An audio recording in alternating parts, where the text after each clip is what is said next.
Hello guys! Pupunta ako dito sa tiyahin ko. Gugulatin natin siya sa mangga.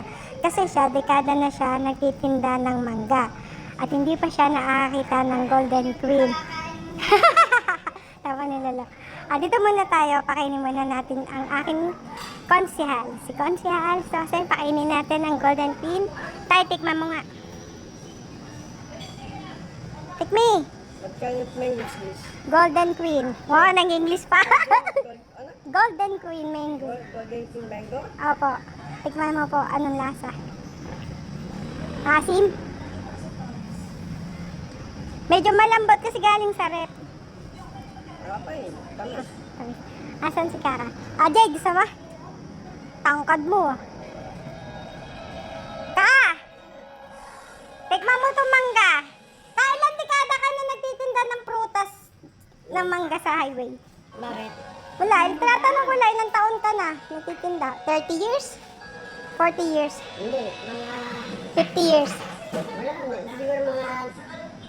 20. 28. Tikman mo yan ka. Bakit? Asa? Ito to, yan, yan. Bakit? Golden Queen mango yan. Hindi ka pa nakakatikim niya. Ang lasa. Pares na ng kalabaw? Anong pares ng kalabaw? Walang asim ah. Eh? Tikman mo. Walang asim ah. Parang piko? Anong parang piko? Kalabaki pa yun. Tapos kahit ang tsura niya, no? Tingnan nyo ka. Kawak eh. Di mo nga makakain ng kalabaw ng ganyan eh. Pag hilaw eh. Tamo di ka nga nangibit eh. Parang ko na eh. Di yan papaya ah. Hindi.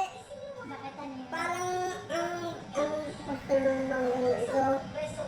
Parang tawag doon. Sige kaya mo yan. Papaya. Hindi. Ano? Mangga na talaga niligas. Galing Davao.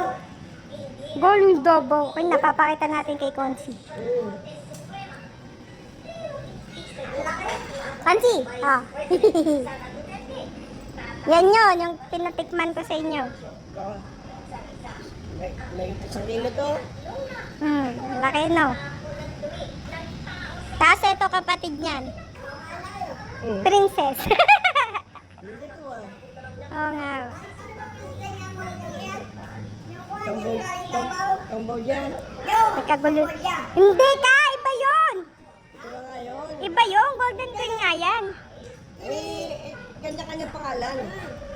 Gulo niya. Yun lang po. Thank you for watching. Bye-bye.